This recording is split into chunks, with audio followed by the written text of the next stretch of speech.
di Jakarta Selatan. Jakarta Selatan ya, luar biasa. Nah, saya coba nyontek nih Mas tadi di searching datanya gitu. Nah, penasaran juga nama Dude atau Dude itu ternyata ada singkatannya ya gitu. Belum tahu kan? Belum tahu, nanti kita tanya gitu ya.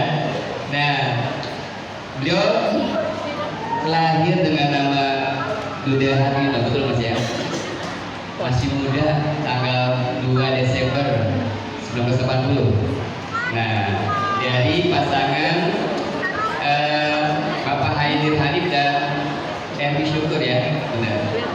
Di Lintau, Tanah Datar, Sumatera Barat.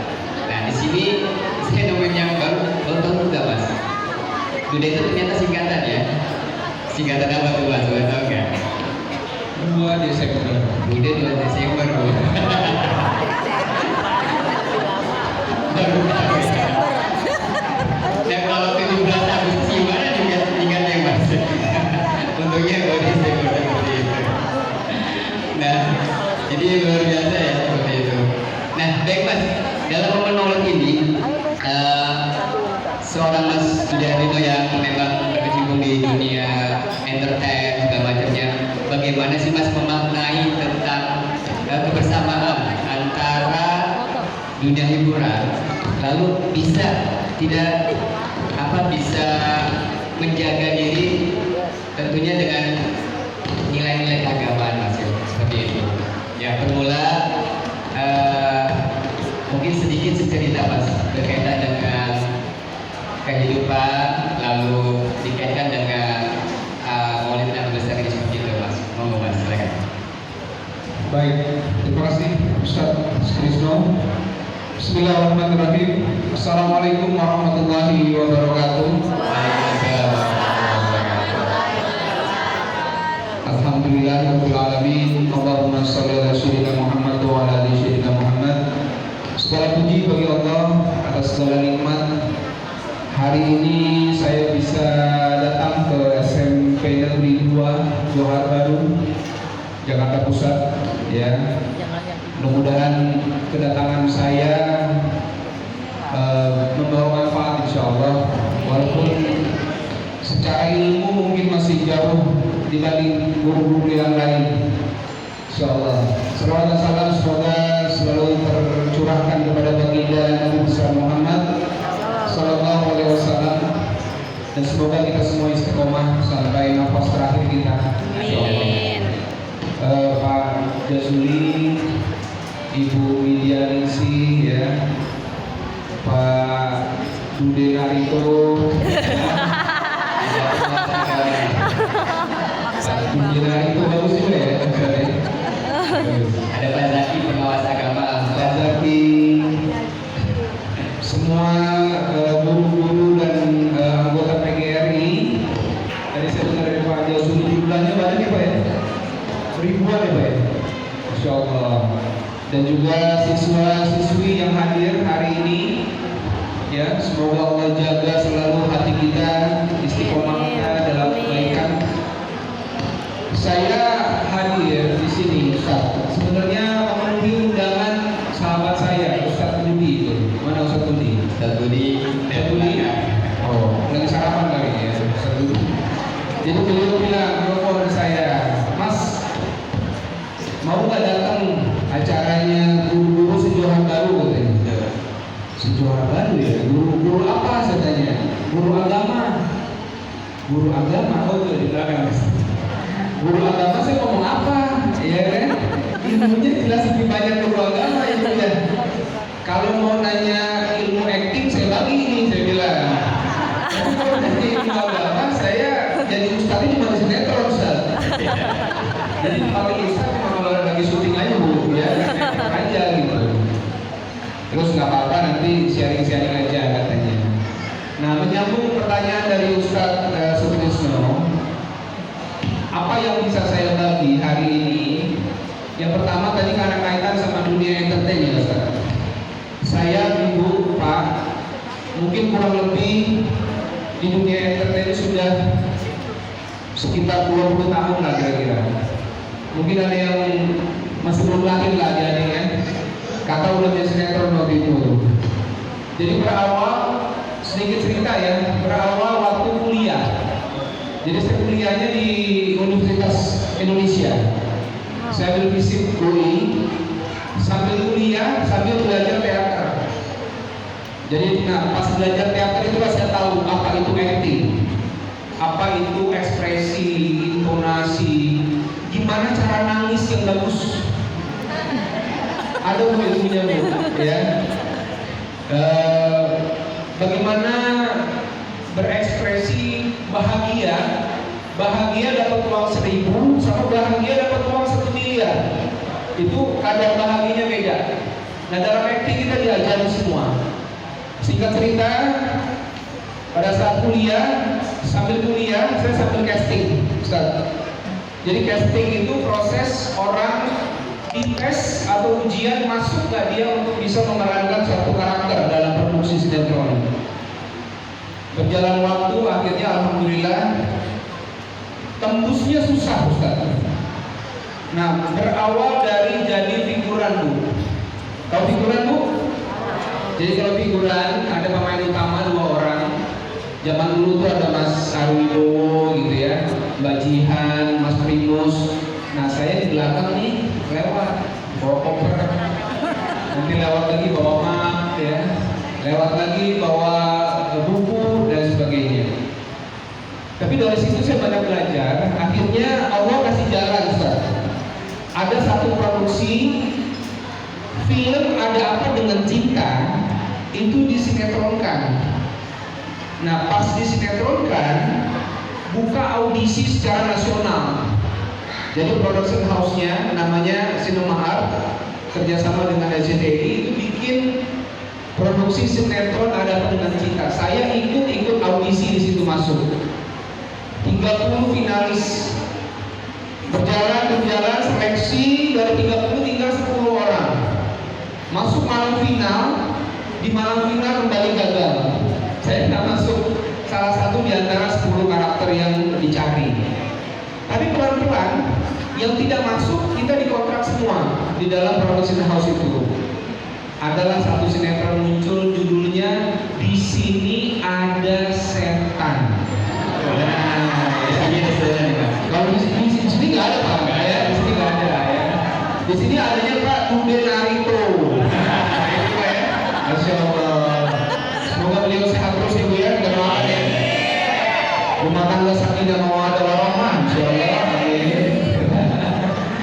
Masya Allah. Jadi singkat cerita, syuting masuk sinetron stripping yang tayang setiap hari.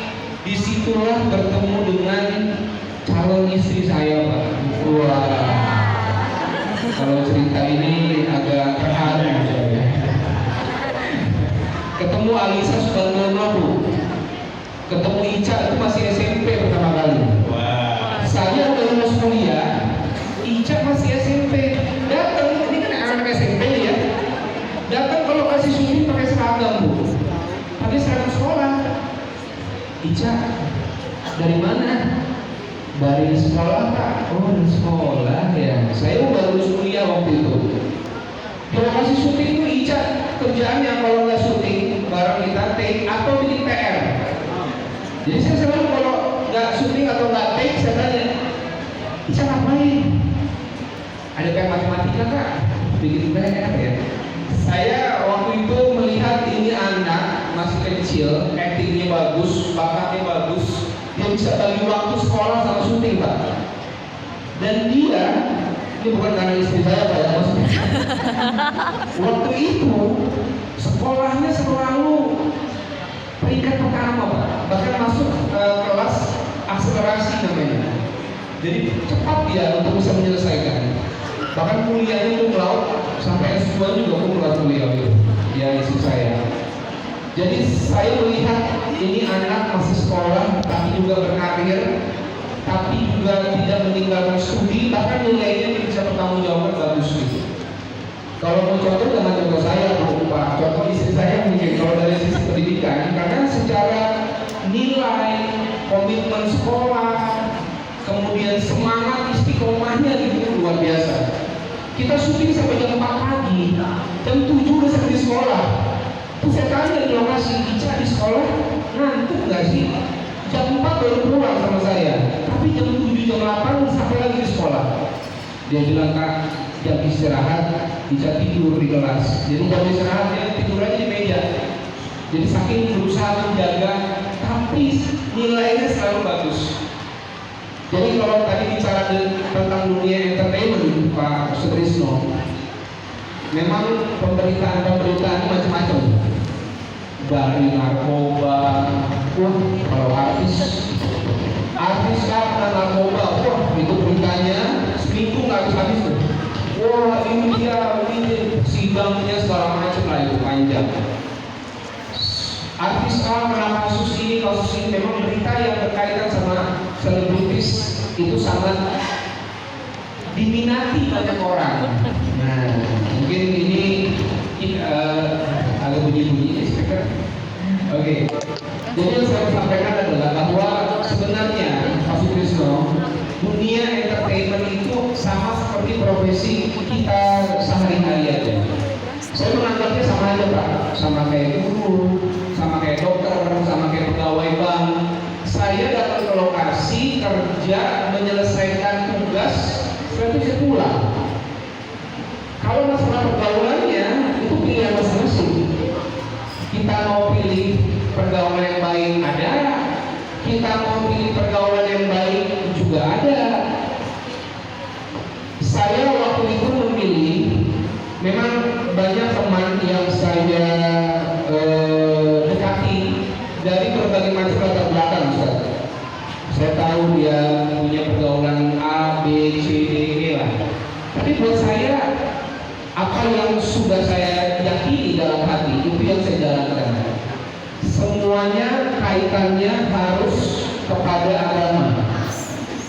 Kalau flashback ke belakang, mungkin faktor orang tua dulu, Bapak Ibu, waktu SD, saya sekolah SD negeri 05 pagi Pegangsaan Kelapa Gading. Pagi jam 7 sampai jam 12, itu dulu sekolah masih sampai jam 12. Sekolah negeri, jam 2 sampai maghrib saya sekolah madrasah Pak.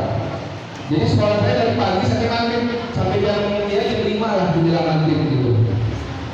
Nah dari madrasah itu saya tahu bagaimana baca Quran, bagaimana bahasa Arab itu juga dulu saya belajar ilmu menulis khot ya, ada nulis khot, ada tarikh Islam, sejarah dan sebagainya. Jadi saya merasa bersyukur orang tua memasukkan saya di madrasah. Artinya saya punya bekal agama dari usia SD waktu itu. Jadi mudah-mudahan ini bisa jadi semangat kita sama-sama bahwa memang menanamkan ilmu agama sedini mungkin pada anak-anak kita itu penting, sangat penting, luar biasa. Tadi saya sempat bicara ya sama Pak Jazuli ya, masalah bagaimana media sosial berpengaruh pada anak didik, pada para siswa misalnya. Tapi satu hal yang saya mau sampaikan, media sosial, perkembangan internet, IT ini nggak bisa kita tunggu. Ini satu keniscayaan yang harus kita terima. Tinggal bagaimana manajenya sebenarnya. Bagaimana memanfaatkan media sosial itu untuk mengedukasi anak-anak kita bisa lebih cerdas. Positifnya apa? Positifnya mereka bisa dapat informasi tadi seperti kata Pak Budi Naruto ya Pak, bahwa dari Google bisa dapat informasi apapun. Makanya kita mungkin sekarang kalau bicara sama anak-anak yang lebih muda usianya, wawasan mereka lebih luas, asal tidak melihat konten-konten yang buruk. Konten buruknya ada nggak? Wah, ketebaran di mana-mana. Maka mudah-mudahan kita juga sebagai, saya punya anak 2 Bapak Ibu yang sudah masuk SD sekarang. Saya sama Ica saya bilang, penggunaan gadget kita batasi, kita awasi, tapi nggak bisa 100% kita hilangkan. Karena zaman pandemi dulu sekolah mereka lewat gadget, lewat Zoom, tugas-tugas diampuni juga lewat gadget. Kemudian yang berikutnya adalah karena ini kaitan dengan Maulid Nabi, ada satu buku saya baca. Buku ini ditulis oleh Dr. Syafi Antonio. Jadi beliau salah satu pakar ilmu ekonomi syariah di Indonesia. Bukunya judulnya adalah Muhammad the Super Leader, Super Manager. Covernya warna merah. Buku ini kalau mau bisa dibaca, ini bagus banget. Udah baca? Saya sudah punya dan pakai. Sudah lama punya. Wah, Masya Allah. Apa yang berkesan buat saya dari buku ini adalah bagaimana Rasulullah SAW beliau memberikan pola ajar kepada para sahabat waktu itu. Bagaimana beliau berbicara, bagaimana beliau menekankan poin-poin yang mau disampaikan. Saran saya Bapak Ibu, ini bukunya bisa didapatkan di mana-mana. Online juga ada, Ustaz. Ya, bisa beli via online. Baca buku itu bagus sekali. Ada dua, satu lagi namanya Syama'il Muhammadiyah. Ya, jadi kisah tentang bagaimana kehidupan pribadinya Rasulullah. Itu kita bisa dapat gambaran komprehensif lengkap di sana. Nah, kaitan dengan bukunya Dr. Shafi Antonio, kalau saya baca mendalam dan mendetail, ini bisa dikorelasikan atau dihubungkan dengan dunia acting saya, Ustaz. Kenapa? Rasulullah ketika mengajar kepada para sahabat, beliau juga menggunakan intonasi. Artinya apa? Nggak membuat bosan ketika diajar sama beliau. Kemudian menyampaikan sesuatu itu ada jeda, ada di masa diam dalam bicara. Jadi kalau buku ini menjadi bacaan para bapak ibu guru dan sebagainya, maka mudah-mudahan kita bisa mengkombinasikan bagaimana guru-guru agama juga punya pola ajar yang baik gitu ya, menyampaikan sesuatu yang menarik. Oh, di buku ini Bapak Ibu, kadang Rasulullah menggambarkan sesuatu itu dengan gestur, dengan ekspresi, dengan gestur yang menarik gitu. Bercerita, kemudian memberikan intonasi dan nada suara yang menarik dan sebagainya. Nah, mudah-mudahan kalau ini diterapkan kepada anak-anak kita, anak-anak itu juga sangat bisa menyenangkan ketika gurunya mengajar di depan. Jadi tidak menonton, tidak ngantuk. Karena saya juga pernah jadi murid. Ada guru saya dulu yang begitu mengajar, kadang suaranya kecil, nggak kedengeran. Saya hobinya duduk di belakang, Pak. Ya, yang ditekan di depan ya. Saya hobinya duduk di belakang. Di belakang suara nggak nyampe. Nggak pakai mic, zaman dulu cuma pakai kan kapur tulis ya. Sekarang sudah pakai stereo. Kemudian nggak pakai intonasi yang menarik, nggak pakai gestur yang menarik, tidak dengan bercerita dengan cara yang menarik itu. Padahal kalau menyampaikan yang menarik ini akan sangat baik sekali diterima sama anak-anak kita. Mungkin kalau saya boleh menyarankan, ada secara singkat materi acting mungkin yang bisa diajarkan kepada guru-guru kita. Artinya bukan mau jadi profesor, bukan. Ya, ilmu acting ini bisa dimanfaatkan